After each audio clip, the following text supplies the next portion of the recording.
ਵਾਹਿਗੁਰੂ ਜੀ ਕਾ ਖਾਲਸਾ ਵਾਹਿਗੁਰੂ ਜੀ ਕੀ ਫਤਿਹ। ਅਕਾਲ ਚੈਨਲ ਦੇਖ ਰਹੇ ਸਾਡੇ ਸਾਰੇ ਦਰਸ਼ਕਾਂ ਦਾ ਮੈਂ ਅਮਨਪ੍ਰੀਤ ਸਿੰਘ ਸਵਾਗਤ ਕਰਦਾ ਜੀ ਪ੍ਰੋਗਰਾਮ ਅਕਾਲ ਐਡਵਾਈਸ ਬਿਊਰੋ ਦੇ ਵਿੱਚ। ਕੋਸ਼ਿਸ਼ ਹੁੰਦੀ ਹੈ ਕਿ ਆਪ ਸਭ ਦਰਸ਼ਕਾਂ ਤੱਕ ਅਸੀਂ तमाम ਉਹ ਚੀਜ਼ਾਂ ਲੈ ਕੇ ਆਈਏ ਜੋ ਤੁਹਾਡੇ ਲਈ ਬੇहद ਜਾਣਨੀਆਂ ਸਮਝਣੀਆਂ ਜ਼ਰੂਰੀ ਨੇ। ਅਸੀਂ ਵਿਦੇਸ਼ਾਂ ਦੇ ਵਿੱਚ ਬੈਠੇ तमाम ਤਰੀਕੇ ਦੀਆਂ ਸਰਵਿਸਿਜ਼ ਵੇਖਦੇ ਹਾਂ ਆਪਣੇ ਵਾਸਤੇ, ਆਪਣੇ ਘਰ ਦੇ ਵਿੱਚ ਬਜ਼ੁਰਗਾਂ ਵਾਸਤੇ। ਲੇਕਿਨ ਜਦ ਅਸੀਂ ਗੱਲ ਕਰਦੇ ਹਾਂ ਕਿ ਇਸ ਵੇਲੇ ਜੇਕਰ ਸਾਡਾ ਆਪਣਾ ਕੋਈ ਭਾਰਤ ਦੇ ਵਿੱਚ ਮੌਜੂਦ ਹੈ, ਇੰਡੀਆ ਦੇ ਵਿੱਚ ਬੈਠਾ ਹੈ, ਉਮਰ ਵੀ ਹੋ ਚੁੱਕੀ ਹੈ, ਉਹਨਾਂ ਦੀ ਦੇਖਭਾਲ ਦੇ ਲਈ ਕੌਣ, ਤਾਂ ਇੱਕ ਸਿਸਟਮ ਸਾਨੂੰ ਜੋ ਇੱਥੇ ਮਿਲਦਾ ਹੈ ਉਹੋ ਜਿਹੀ ਸਿਸਟਮ ਅਸੀਂ ਚਾਹੁੰਦੇ ਹਾਂ ਕਿਉਂ ਨਾ ਉੱਥੇ ਹੋਵੇ। ਚਲੋ ਅੱਜ ਨਹੀਂ ਤਾਂ ਕੱਲ ਸਰਕਾਰਾਂ ਸਿਸਟਮ ਬਣਾ ਤਾਂ ਜ਼ਰੂਰ ਲੈਣਗੀਆਂ, ਲੇਕਿਨ ਕੁਝ ਚੁਣਿੰਦਾ ਅਜਿਹੀਆਂ ਸ਼ਖਸੀਅਤਾਂ ਨੇ ਜੋ ਆਪਣੇ ਵੱਲੋਂ ਉਦਮ ਕਰਦੀਆਂ ਨੇ ਕਿ ਹਾਂ ਅਸੀਂ ਕਿਉਂ ਨਾ ਇੱਥੇ ਬਜ਼ੁਰਗਾਂ ਦੀ ਸਾਰ ਲੈਣ ਦੇ ਲਈ ਉਹਨਾਂ ਦੇ ਘਰ ਦੇ ਵਿੱਚ ਉਹਨਾਂ ਨੂੰ तमाम ਤਰੀਕੇ ਦੀਆਂ ਸਹੂਲਤਾਂ ਮਿਲਣ। ਅਤੇ ਜਦ ਅਸੀਂ ਕਹਿ ਦਿੰਦੇ ਹਾਂ ਨਾ ਕਿ ਡਾਕਟਰ ਹਮੇਸ਼ਾ ਕਹਿੰਦਾ ਕਿ ਅਖੀਰਲਾ ਸਮਾਂ ਰਹਿ ਗਿਆ ਜੀ, ਉਸ ਵੇਲੇ ਕਿਸ ਤਰੀਕੇ ਦੀ ਅਵੇਅਰਨੈਸ ਚਾਹੀਦੀ ਹੁੰਦੀ ਹੈ। ਐਜੂਕੇਸ਼ਨ ਦੀ ਵੀ ਅਸੀਂ ਗੱਲ ਇੱਥੇ ਕਰਾਂਗੇ ਤੇ ਨਾਲ ਦੀ ਨਾਲ ਉਹ ਸਾਰਾ ਕੇਅਰ ਸਿਸਟਮ ਕਿਵੇਂ ਐਸਟੈਬਲਿਸ਼ ਹੋ ਸਕਦਾ ਹੈ ਤੇ ਉਸ ਤੋਂ ਕਿਵੇਂ ਹਰ ਇੱਕ ਬੰਦਾ ਸਕਿੱਲ ਹਾਸਲ ਕਰਕੇ ਆਪਣੇ ਵੱਲੋਂ ਆਪਣੇ ਘਰ ਨੂੰ ਵੀ ਸੰਭਾਲ ਸਕਦਾ ਹੈ, ਆਪਣੀ ਆਮਦਨ ਸ਼ੁਰੂ ਕਰ ਸਕਦਾ ਹੈ। ਇਹਨਾਂ ਸਾਰੀਆਂ ਚੀਜ਼ਾਂ ਦੇ ਵੱਲ ਕੁਝ ਧਿਆਨ ਦਿੱਤਾ ਜਾ ਰਿਹਾ। ਧਿਆਨ ਕਿਸ ਦੇ ਵੱਲੋਂ ਦਿੱਤਾ ਜਾ ਰਿਹਾ ਜੀ? ਸਾਡੇ ਨਾਲ ਅੱਜ ਸਟੂਡੀਓ ਦੇ ਵਿੱਚ ਜੁੜੇ ਹੋਏ ਨੇ ਡਾਕਟਰ ਰੁਚਾ ਸਿੰਘ ਕੌਰ, ਉਹਨਾਂ ਦੇ ਨਾਲ ਗੱਲਬਾਤ ਕਰਾਂਗੇ। ਡਾਕਟਰ ਸਾਹਿਬ ਵਾਹਿਗੁਰੂ ਜੀ ਕਾ ਖਾਲਸਾ ਵਾਹਿਗੁਰੂ ਜੀ ਕੀ ਫਤਿਹ। Really appreciated for your time. ਅਸੀਂ ਡਾਕਟਰ ਸਾਹਿਬ ਦਾ ਪਿਛਲੇ 3 ਸਾਲਾਂ ਦਾ ਤਜਰਬਾ ਹੈ ਜੋ ਉਸ ਫੀਲਡ ਦੇ ਵਿੱਚ ਉਹ ਨਿਰੰਤਰ ਕੰਮ ਕਰ ਰਹੇ ਨੇ। ਅਸੀਂ ਉਹਨਾਂ ਤੋਂ ਜਾਣਨ ਦੀ ਸਮਝਣ ਦੀ ਕੋਸ਼ਿਸ਼ ਕਰਾਂਗੇ ਕਿਹੋ ਜਿਹਾ ਰਿਹਾ ਪਿਛਲੇ ਸਾਲਾਂ ਦਾ 3 ਸਾਲਾਂ ਦਾ ਤਜਰਬਾ। ਤੇ ਡਾਕਟਰ ਸਾਹਿਬ ਤੁਹਾਡੇ ਤੋਂ ਇਹ ਵੀ ਜਾਣਨਾ ਚਾਹਾਂਗੇ ਇਸ ਖਿੱਤੇ ਦੇ ਵਿੱਚ ਬਜ਼ੁਰਗਾਂ ਦੇ ਲਈ ਕੁਝ ਕਰਨਾ ਅੱਜ ਦੇ ਸਮੇਂ ਦੇ ਵਿੱਚ ਔਖਾ ਤਾਂ ਹੈ, ਲੇਕਿਨ ਤੁਹਾਨੂੰ ਇਹ ਓਪਰਚੁਨਿਟੀ ਕਿੱਥੇ ਨਜ਼ਰ ਆਈ ਕਿ ਹਾਂ ਕੁਝ ਪਰਸਨਲ ਐਕਸਪੀਰੀਅੰਸ ਵੀ ਰਿਹਾ ਹੋਏਗਾ ਕਿ ਅਸੀਂ ਇਸ ਫੀਲਡ ਦੇ ਵਿੱਚ ਖਾਸ ਤੌਰ ਦੇ ਉੱਤੇ ਇਸ ਕੈਟਾਗਰੀ ਵਾਸਤੇ 60 ਪਲੱਸ 70 ਵਾਸਤੇ ਕੁਝ ਕਰ ਸਕਦੇ ਹਾਂ ਜਾਂ ਉਹਨਾਂ ਵਾਸਤੇ ਕੁਝ ਪ੍ਰੋਗਰਾਮਿੰਗ ਤਿਆਰ ਕਰ ਸਕਦੇ ਹਾਂ? Thank you so much and सत श्री अकाल। सत श्री अकाल जी। एक्चुअली बात ये है कि जब कोविड स्टार्ट हुआ जी तो हर चीज़ का एक प्लस और माइनस होता है ना।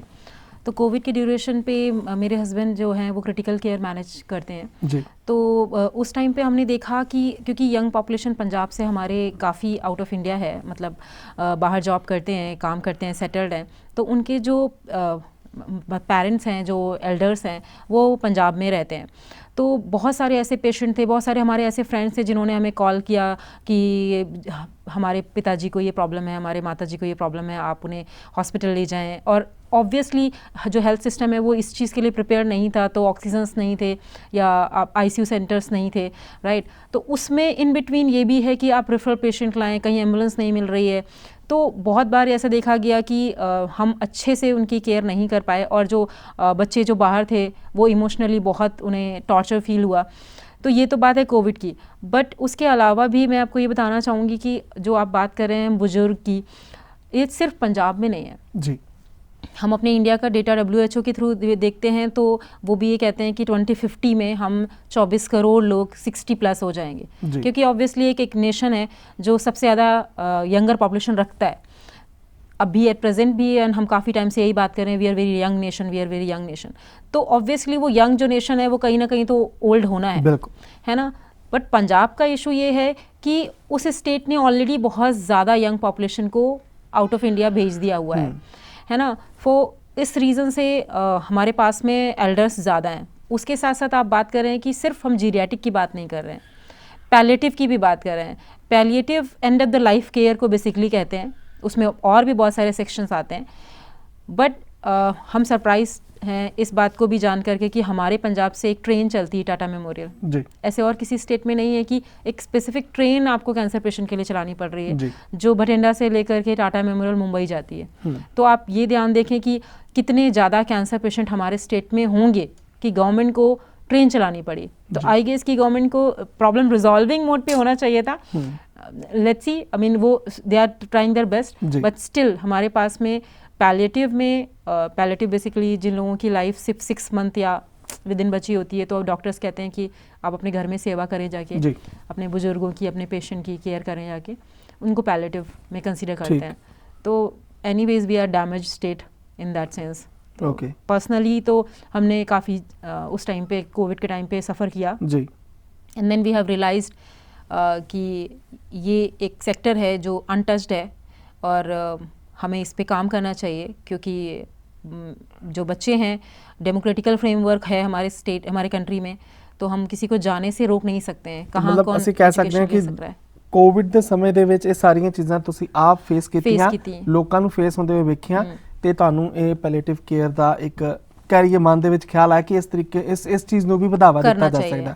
ਫਿਰ ਕਿਵੇਂ ਤੁਸੀਂ ਐਕਸ਼ਨ ਮੋਡ ਦੇ ਵਿੱਚ ਆਏ, ਕਿਵੇਂ ਸਾਰੀਆਂ चीज़ें वापरी? इस चीज़ पे मैं एक करेक्शन भी देना चाहती हूँ कि 2019 के टाइम पे ठीक रेरा एक्ट में चेंजेस आए।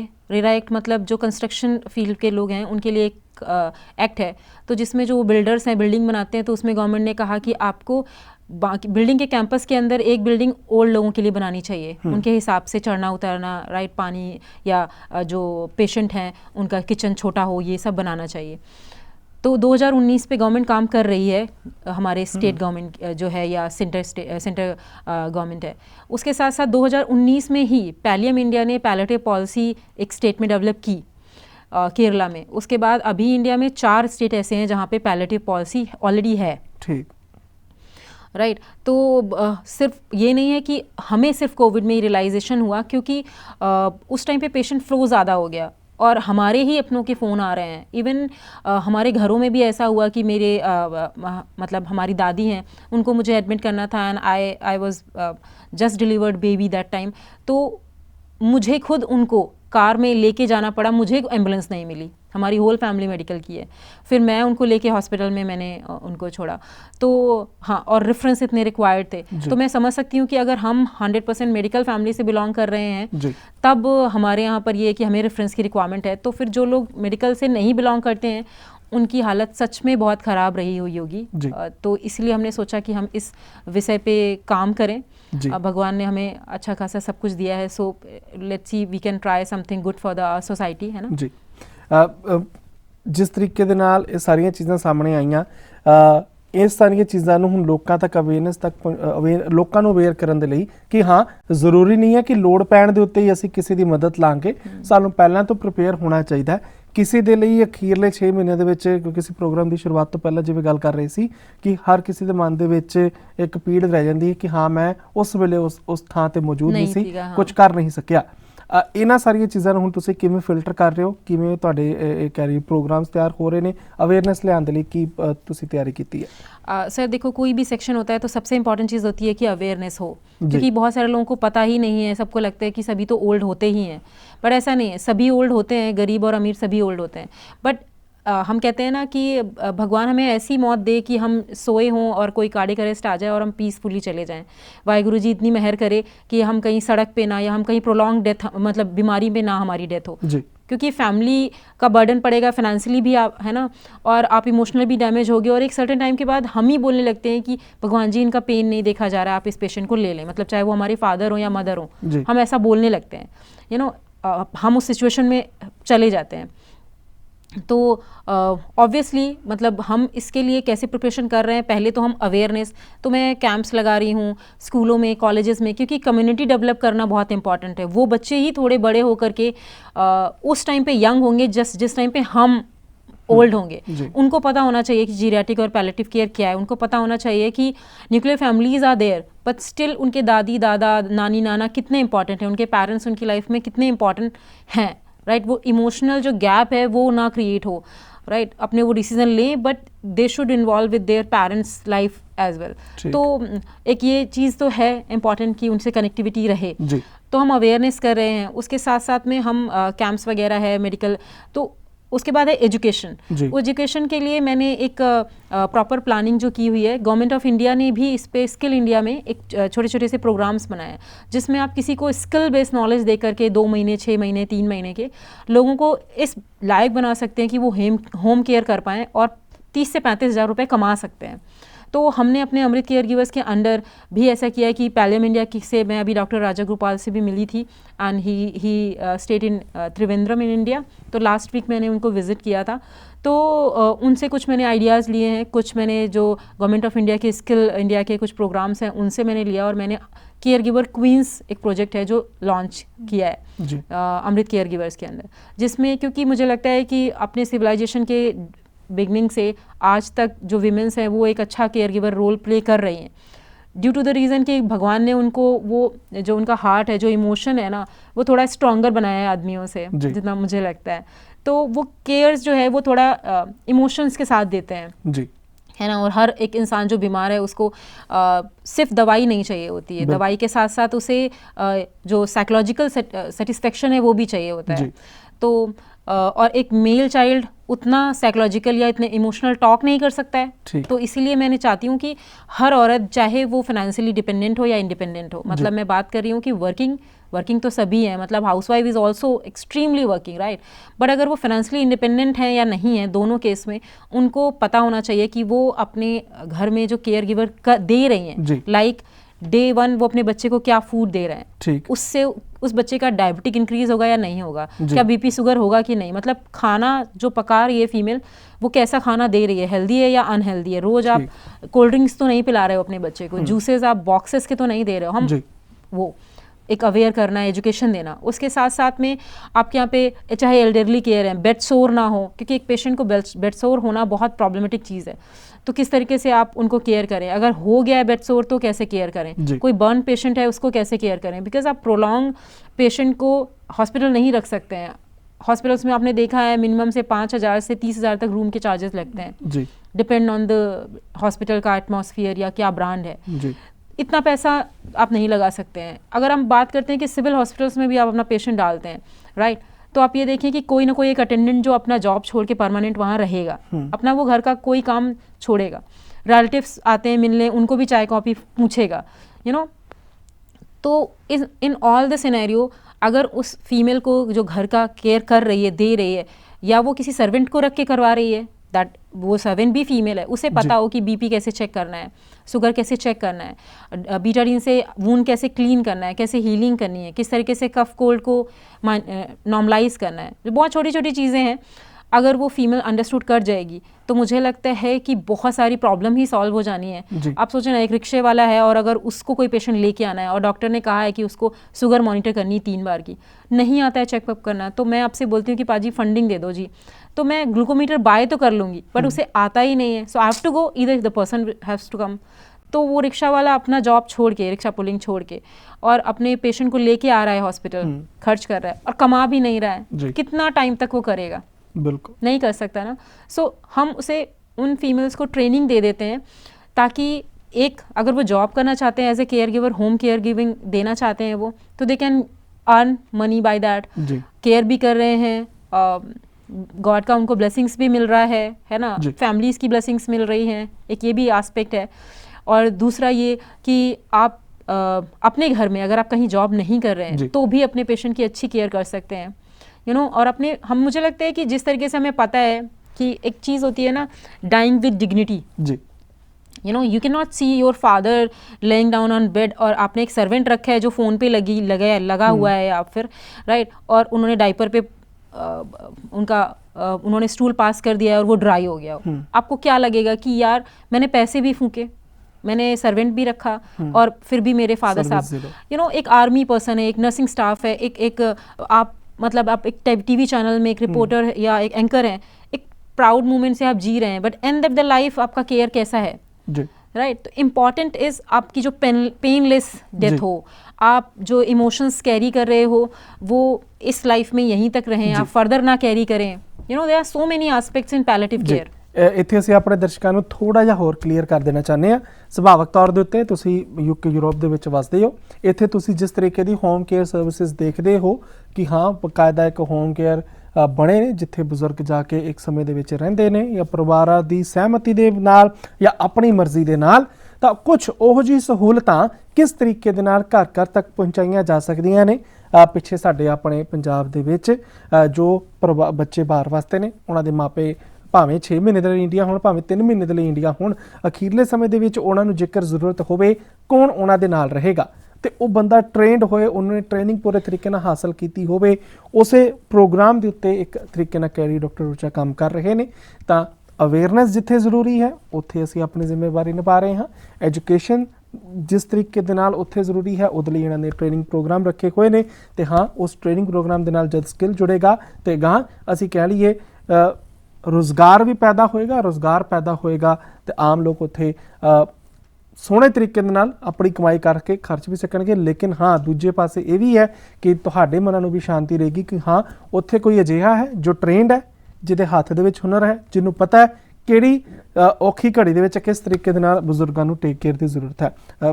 ਪਲੀਜ਼ ਕੈਰੀ ਔਨ ਜੋ ਤੁਸੀਂ प्रोग्राम बारे दसते पे सी।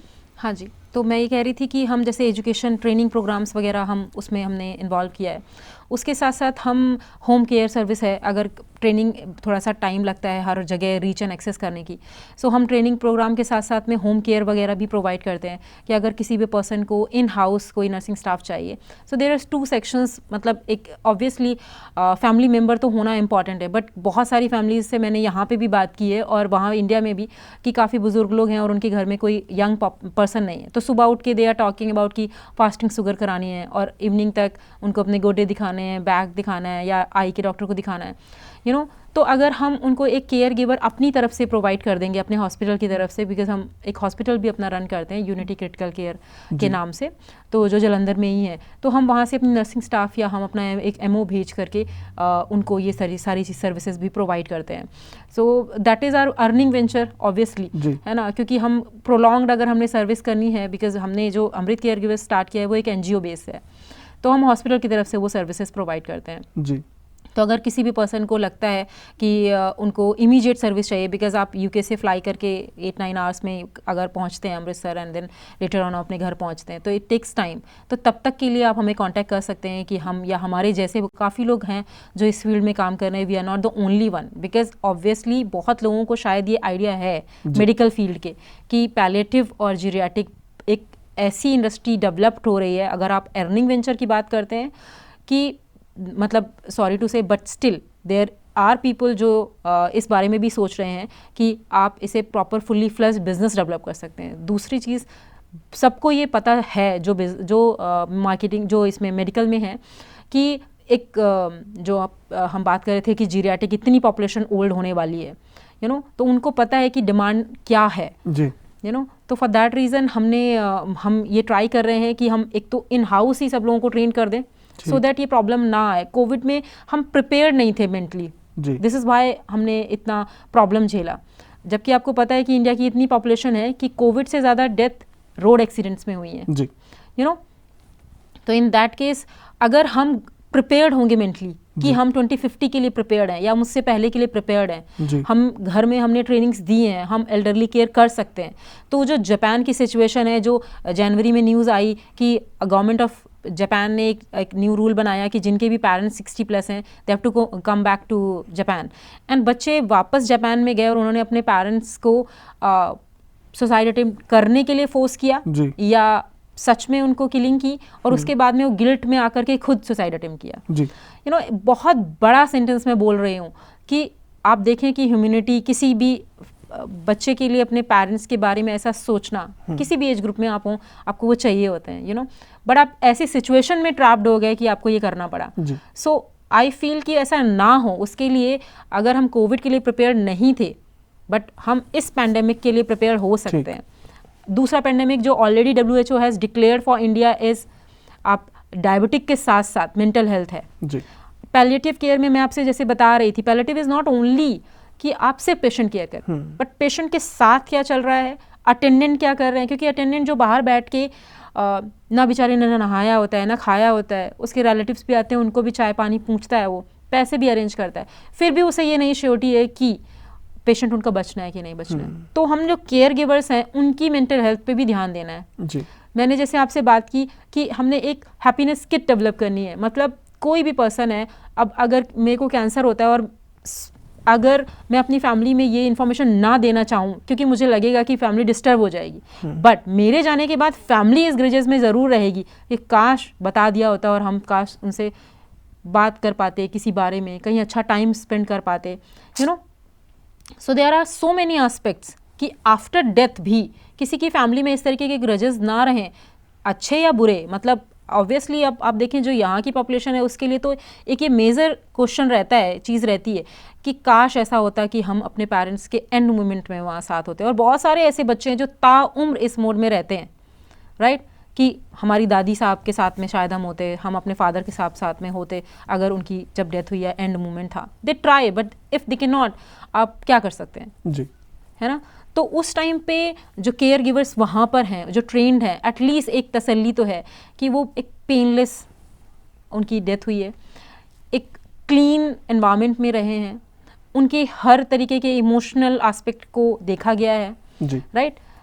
हम आप देखिए ना, किसी इंसान, हम कुत्ते के साथ भी रहते हैं, हमें प्यार हो जाता जी, है ना। इंसान के साथ में क्या चीज़ हो रही है, आप मार्केट आप पूरा चेक करें ना कि बच्चे किस तरीके से बेचारे इमोशनली डैमेज होते होंगे, जी, है ना। तो जिस चीज़ को मैं एक्सप्लेन नहीं कर सकती, but still there are gap right, and people don't wish for this कि हम अपने नियर और डियर के साथ में गलत टाइम पे, खराब टाइम पे, बैड टाइम पे ना हो, बिल्कुल है ना। ਤੇ ਸਾਡੀ ਪੁਰਜ਼ੋਰ ਕੋਸ਼ਿਸ਼ ਇਹੀ ਰਹੇਗੀ ਕਿ ਜੇਕਰ ਸਾਡੇ ਦਰਸ਼ਕ ਕਿਸੇ ਤਰੀਕੇ ਦੇ ਨਾਲ ਵੀ ਇਸ ਪ੍ਰੋਗਰਾਮ ਬਾਬਤ ਮਨ 'ਚ ਤੁਹਾਡੇ ਕੋਈ ਸਵਾਲ ਹੈ, ਤੁਸੀਂ ਸਾਡੇ ਤੱਕ ਲੈ ਕੇ ਆ ਸਕਦੇ ਹੋ। ਅਸੀਂ ਤੁਹਾਡਾ ਰਾਬਤਾ ਜ਼ਰੂਰ ਟੀਮ ਦੇ ਨਾਲ ਕਰਾ ਸਕਦੇ ਹਾਂ।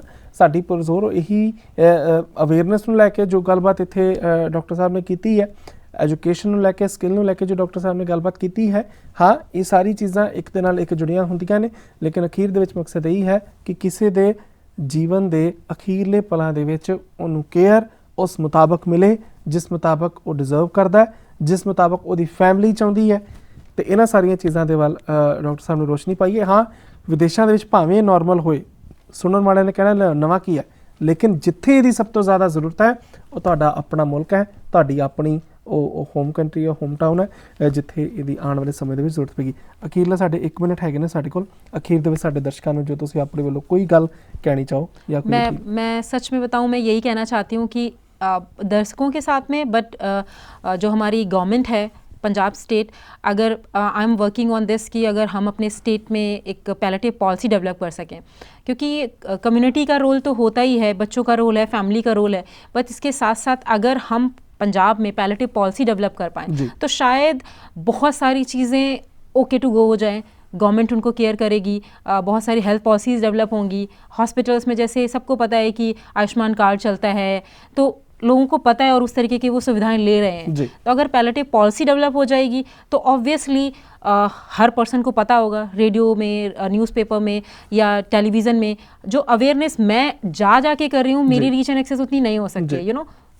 थ्रू गवर्नमेंट वो ज़्यादा से ज़्यादा लोगों तक पता होगी तो लोग प्रिपेयर्ड रहेंगे। लोगों को ऑब्वियसली, आप जब कभी कोई चीज़ ड्राइव कर रहे हैं और अचानक से कोई कार आ जाए और आप प्रिपेयर्ड हो कि यहाँ पर ये रोड है और कार आ सकती है, you know, so the way you drive, the same thing life goes. If sudden something happens then आपको थोड़ा सा प्रॉब्लम होता है। If you are mentally prepared then obviously, you know, so I just wish and या I need a good luck for overall the Punjab and the humanity कि हम इस तरीके की पॉलिसी डेवलप करने में गवर्नमेंट की हेल्प कर सकें। If government has the draft then it's good, I mean obviously, but they उनको पास, अगर वो पॉलिसी पास कर देते हैं तो ये बहुत बड़ी हेल्प रहेगी हमारे स्टेट के लिए। Thank you so much doctor Rucha Singh, ਤੁਸੀਂ ਆਪਣਾ ਸਮਾਂ ਦਿੱਤਾ। ਵੀ wish you all the best ਕਿ ਜੋ ਤੁਸੀਂ ਕੰਮ ਕਰ ਰਹੇ ਹੋ ਹਿਊਮੈਨਿਟੇਰੀਅਨ ਗਰਾਊਂਡ ਦੇ ਉੱਤੇ ਉਹ ਸਾਰੀਆਂ ਚੀਜ਼ਾਂ ਆਉਣ ਵਾਲੇ ਦਿਨਾਂ ਦੇ ਵਿੱਚ ਸਫਲ ਹੋਣ ਤੇ ਲੋਕਾਂ ਨੂੰ ਉਸ ਦਾ ਵੱਧ ਤੋਂ ਵੱਧ ਲਾਹਾ ਮਿਲ ਸਕੇ। ਧੰਨਵਾਦ ਤੁਹਾਡਾ ਇੱਕ ਵਾਰ ਫਿਰ ਤੋਂ। ਸੰਗਤਾਂ ਦੇ ਨਾਲ ਇਜਾਜ਼ਤ ਲਾਂਗੇ ਜੀ। ਵਾਹਿਗੁਰੂ ਜੀ ਕਾ ਖਾਲਸਾ, ਵਾਹਿਗੁਰੂ